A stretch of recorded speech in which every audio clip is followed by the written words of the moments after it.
la arquitecta Pierina Correa, siempre puntual. Está con nosotros la asambleísta nacional de la Revolución Ciudadana, que además va a dirigir la sesión inaugural por segunda vez, la sesión preparatoria, ¿no?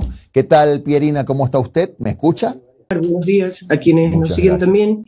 Mira, antes de empezar la entrevista como tal, quería hacer un comentario sobre, estaba viendo el tema del manejo de riesgos, el plan de riesgos que está implementando el municipio. Respecto de eso, quiero decir algunas cosas. Mientras no esté bastante avanzado el dragado del río Guayas, que ha esperado por siglos y siglos, va a ser muy difícil en un momento que coincida marea alta, peor si hay aguaje, lluvias intensas, porque Guayaquil es zona baja, estamos a 4 metros sobre el nivel del mar y desafortunadamente las tapadas que se hicieron de los diferentes esteros que eran ramales que iban a desembocar al río y tal, han hecho que nuestra ciudad sea propensa a diferentes inundaciones, y hay sectores en los que sencillamente quedan casi literalmente bajo el agua. Eso por un lado. Me alegro que estén trabajando en un plan de contingencia. Es importante informar a la ciudadanía. El señor que habló, me parece, de la empresa pública, algo que hay que tener en cuenta. Dijo también que estaban contratando el tema de la provisión de alimentos. Señores, la Asamblea Nacional en los 2 años previos aprobó una de las primeras leyes que tiene que ver con evitar el desperdicio de alimentos en nuestro país, conocida como pancitas llenas. ¿En qué consiste? Aquellos alimentos que están en percha y a 1 o 2 meses de su fecha de caducidad pierden valor comercial, pero no pierden valor nutritivo. Se puede consumir incluso después de eso, de esa fecha, y no pasa nada. ¿Qué sucede? ¿En qué consiste la ley? En trabajar conjuntamente con los dueños de las diferentes cadenas que venden alimentos para que esos alimentos sean retirados de percha y sean entregados en un centro de acopio. Entonces, la sugerencia es leer la ley, ponerse al tanto de lo que dice la ley para ver los procedimientos también, ojalá esté el reglamento, y puedan hacer las comunicaciones con tiempo, señalar un centro de acopio a donde se pueda llevar. Quizá no cubran toda la gama de alimentos que se requieran, sí, pero estoy segura de que se va a cubrir muchísimos de los alimentos. Sí, pero ayuda, sin duda. Esa es una. Por otro lado, también se aprobó, y fui yo una de las proponentes, la principal proponente, la ley de salud mental. Entonces, para que todas las acciones que están haciendo de manera correcta por parte del municipio tengan ese soporte legal, para eso trabajamos con las leyes, para que se las utilicen. Bien, a ver, asambleísta, vamos al tema que en este momento también ha concentrado la atención nacional. Esto es un acuerdo político legislativo, que yo siempre digo, todos los acuerdos legislativos son legítimos. Se han juntado la RC, el Partido Social Cristiano, ADN, otros partidos de menor representación en asambleístas, digo, movimientos provinciales, para finalmente formar una mayoría que a lo mejor pasará de 100. ¿Cuáles son las condiciones, si es que hubo condiciones, para que finalmente se consolide esta mayoría? No ha habido condiciones realmente. Lo que hemos todos aterrizado es en la necesidad, en hacer conciencia sobre la necesidad de trabajar unidos, no solamente para darle viabilidad a los diferentes proyectos que están en diferentes etapas también de análisis, debate al interior de las comisiones que integran la Asamblea, 15 permanentes, 2 ocasionales, y sino también para hacer algo que se ha perdido en los últimos años: la articulación de trabajo entre la función ejecutiva, o sea, el gobierno, con la función legislativa. ¿A qué me refiero? El gobierno, más allá de quien haya llegado, siempre necesita enmarcar en ley sus acciones, sus decisiones. Si existe la ley, en buena hora. Pero si no existe, hay que trabajar de manera conjunta. ¿Y quiénes trabajamos las leyes? La Asamblea Nacional. Entonces, eso hay que tener claro, que si bien son funciones independientes totalmente, con autonomía, sí cabe la coordinación y cabe la articulación, por un lado. Recuerden que el hoy presidente electo, próximo a posesionarse, ha dicho que va a enviar una ley al mes económica urgente. Entonces, imagínense si comenzamos con confrontaciones. Eso por un lado, o sea, para darle gobernabilidad al Ejecutivo y para darle viabilidad a las leyes al interior de la Asamblea. Por mi lado, yo creo que siempre debe haber el diálogo, así un movimiento solito tenga los suficientes votos para tomar decisiones. ¿Por qué razón? Porque estamos ahí para trabajar por y para el pueblo ecuatoriano. Y qué mejor que conversar. Esto no quiere decir que siempre coincidamos en todo, no quiere decir eso, pero siempre trabajar de manera organizada, con un diálogo permanente. ¿Para qué? Para aquellas leyes que podamos reforzar, fortalecer, con recomendaciones, con observaciones, entre todos, trabajemos en equipo para que esa ley salga la mejor posible. Claro, Pierina, estamos de acuerdo. En 17 meses, imagínense que los asambleístas se vayan a poner en confrontaciones y todo, nadie lo espera. En realidad, está clarísimo. Y no avanzará el trabajo. Está claro que el tema es dar gobernabilidad. Le quiero hacer una consulta a Pierina. Pierina Correa, asambleísta ya con una vasta experiencia política y legislativa. El asambleísta Patricio Carrillo puede tomar posesión de su cargo y, de hecho, a lo mejor, sentarse a su lado a dirigir la sesión inaugural. Estrictamente hablando, por si acaso, ayer estuvo sentado a mi lado en la ceremonia, en el evento de entrega de credenciales. Él conmigo se ha portado siempre muy bien, muy cordial. Y es más, estuvimos conversando en algo. ¿Qué quiero decir con esto? Que hay que separar el tema personal de lo político. Desde el ámbito político y del ámbito legal, él no puede posesionarse por una sencilla razón. Hay una resolución del Pleno de la Asamblea Nacional que, a final del juicio político que se le instauró, ya no pudo destituirlo porque ya no estaba en funciones, pero sí mantuvo la sanción de inhabilitación de ejercer cargo público por 2 años. Ejercer cargo público de elección o de designación. ¿Qué argumentó el TCE para permitirle la participación política? Yo soy de la idea que ni siquiera se lo debieron permitir, registrar su candidatura.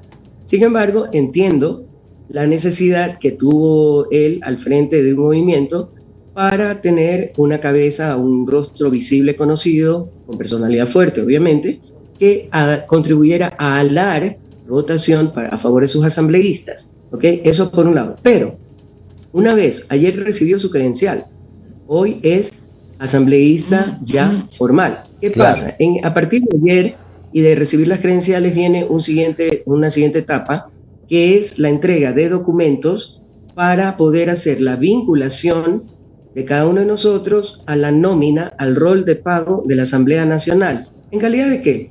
De empleados públicos. Claro, o sea, ahí puede aparecer o va a aparecer el documento de la inhabilitación del Ministerio de Trabajo, ¿no? Correcto, porque ¿qué hizo la Asamblea? Envió al Ministerio de Trabajo la resolución, está registrada formalmente la inhabilitación. El Ministerio de Trabajo no puede revertir eso, quienes podríamos revertir somos la Asamblea, que fue quien lo sancionó, y la Asamblea ni siquiera está en funciones todavía, por lo tanto, por ahí no va el tema. Él va a tener que acercarse a las mesas organizadas antes de ingresar al Nela Martínez para entregar su documentación en mesas ubicadas por orden alfabético. En ese momento hay una hojita de checklist con 12 documentos que son los que tenemos que entregar. Y quien lo atienda va a decir, esto sí está, esto no está, ups, aquí le falta, si es que no lo ha entregado, la certificación del Ministerio de Trabajo de no estar inhabilitado para ejercer cargo público. En ese momento debería detenerse su trámite, porque quien completa sin ningún problema la entrega de documentación, le dan una hojita de recibido, esos documentos siguen a ventana de gestión documental y ya trámite interno administrativo, y el asambleísta continúa, ingresa al Salón Nela Martínez para registrar su huella en la curul que le ha sido asignada. Ahora, en el caso no consentido de que le dejen pasar por alguna razón el trámite en la asamblea, ahí vienen corresponsabilidades importantes que incluso pueden tener consecuencias en el nivel de Contraloría. Porque si un empleado de la asamblea, de la parte de talento humano, se lo permite, está pretendiendo habilitarlo para ser vinculado como empleado público cuando no puede, y eso implica un egreso económico de erario público, por tanto sujeto a control de Contraloría. Entonces, ojalá entendieran que la ley puede ser dura, pero es ley y tenemos que estar todos bajo. Por eso en mi discurso de ayer, al ser pues la asambleísta más votada a nivel nacional, me tocó dar las palabras terminada la entrega de credenciales a los asambleístas nacionales principales y suplentes. Yo al final dije, sin mencionar nombres porque no cabía, decir, nosotros como asambleístas no solo legislamos y fiscalizamos, también debemos ser los primeros en respetar la ley y en hacerla respetar. Entonces, sí se han alzado las alertas en una supuesta, para estar atentos a un supuesto intento de incidentar la Asamblea Nacional, pero en principio él ni siquiera debería llegar al pleno de la Asamblea. Por otro lado... Buen día. Arquitecta, buen día. Omar Jaén le saluda. ¿Cómo ha estado? Gracias por su tiempo, Omar, arquitecta. ya no vamos a pelear contigo, Omar. Sí. Tenemos una conversación pendiente. No se preocupe. Arquitecta, usted acaba de decir algo muy duro, ¿ah? Que tienen alertas de posibles intentos de boicotear esa primera sesión. Porque hasta donde yo tengo entendido, lo que habían dicho Construye era que iba a presentar acciones de protección en caso de que se intente bloquear la posesión de Patricio Carrillo. Pero de ahí a incidentar la primera sesión, hay un mundo de distancia. En el 21 no había ninguna alerta y se incidentó la primera sesión. O sea, ¿qué es lo que se está haciendo? No es que estamos diciendo va como ex ministro del Interior o ex comandante de la policía va a llegar con, qué sé yo, tanques, un contingente. No estamos diciendo eso. Estamos diciendo, incidentar implica también pretender boicotear o suspender de alguna manera, entorpecer la instalación de la sesión original. Ojo con esto, en caso de que eso se diera, por si acaso hay una acción de protección en contra del general Carrillo presentada por la asambleísta Yajaira Urresta, en caso de que hubiera algún tipo de incidente en el sentido de no poder instalar la asamblea, porque lo que iba a explicar es que adicionalmente, en el caso de que pasara el trámite que mencioné primero, hay una segunda instancia antes de instalar la asamblea propiamente, que es la verificación de documentos en el propio Salón de la Martínez. Para eso se elige una comisión multipartidista integrada por 5 asambleístas, multipartidistas en representación de las diferentes bancadas, que tienen 5 mesas con las carpetas de todos los asambleístas. Ahí también hay que revisar la documentación y ellos tienen, en caso de detectar algún inconveniente o irregularidad, comunicarlo a la presidencia de la asamblea en ese momento para tomar las medidas respectivas. Entonces, por ley, él no puede posesionarse. Tampoco le corresponde a su alterna, porque si él no está posesionado, por ende no puede principalizar a su alterna. De las consultas que he hecho, eventualmente le correspondería que estar presente a la siguiente persona en su lista en orden de votación. ¿Okay? Ese es el mecanismo legal.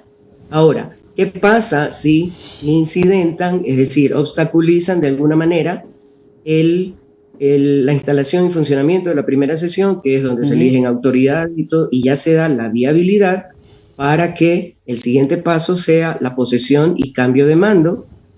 El cambio de mando lo tenemos el 23. Si no funciona la asamblea, habrá que... otra aclaración. Arquitecta, aclaración.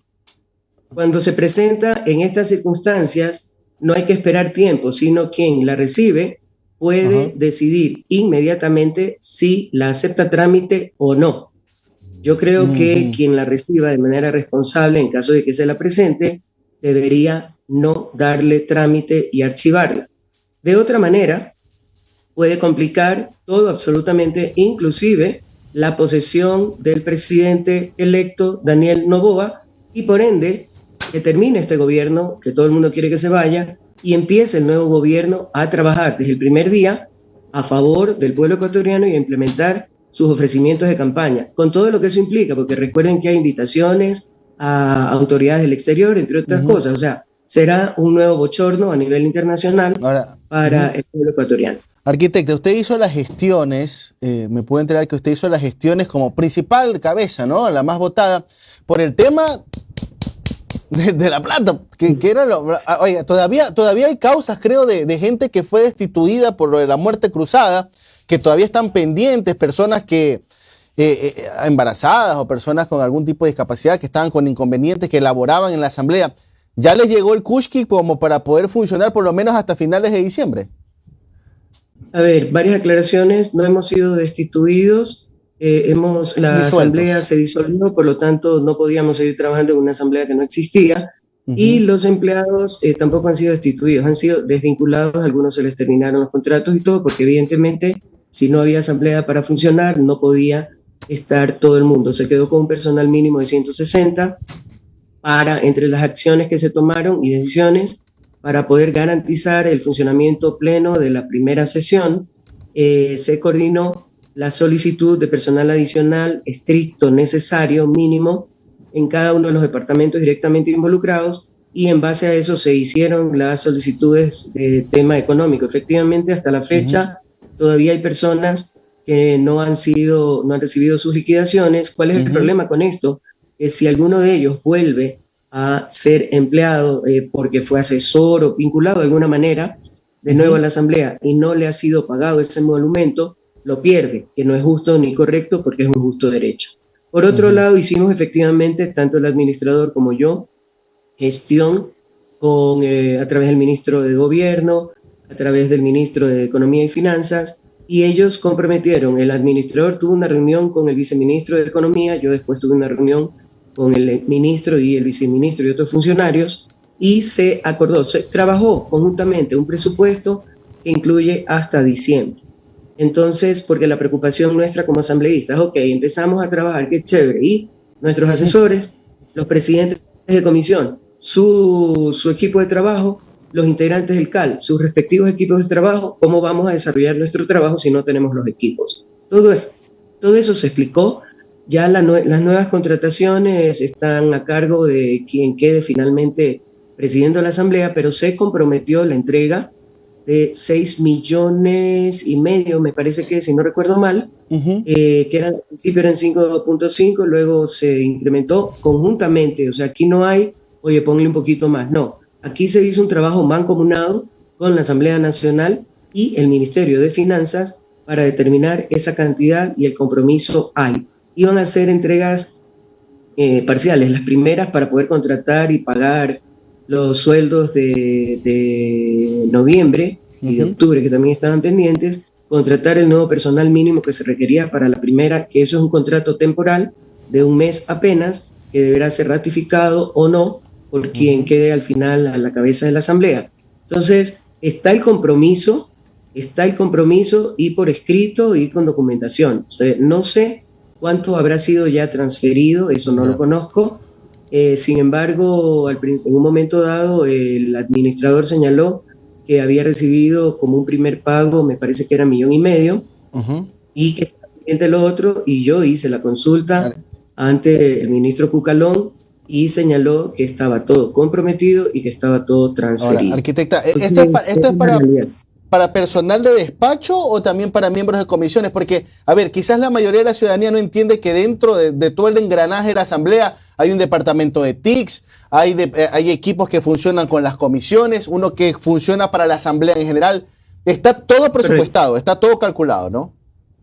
A ver, no sé con qué personal calculó el administrador. Nosotros, y personalmente yo abogué por tener el personal. Por ejemplo, cada asambleísta, mejor dicho, tiene 4 personas en su equipo: asesor 1, asesor 2 y 2 asistentes. Cada presidente de comisión tiene 5 personas que necesitan trabajar en la comisión: 2 asesores 1, prosecretario, secretario y un asistente.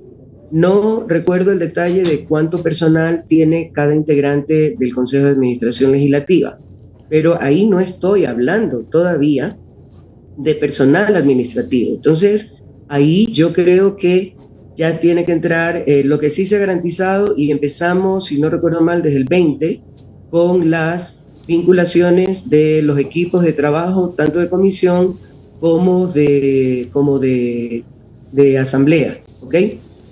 Pero ya de ahí, la parte de cuánto personal se va a contratar para las diferentes direcciones que has mencionado: TIC, comunicación, protocolo, servicios generales, la Secretaría General, la coordinación, la coordinación jurídica, la administración propiamente dicha, entre otros, han estado trabajando con personal mínimo. Entonces yo no sé si busquen a lo mejor un punto intermedio de seguir con el personal adicional que se solicitó para este proceso de sesión inaugural, o a lo mejor unos poquitos más, y no contratar a todo el resto de golpe, pensando en que el presidente entrante, Daniel Noboa, tiene 3 meses para revisar el presupuesto general del Estado que va a recibir en harapos y eventualmente tomar decisiones. Recuerden que también se está mencionando que ni siquiera hay el dinero contemplado para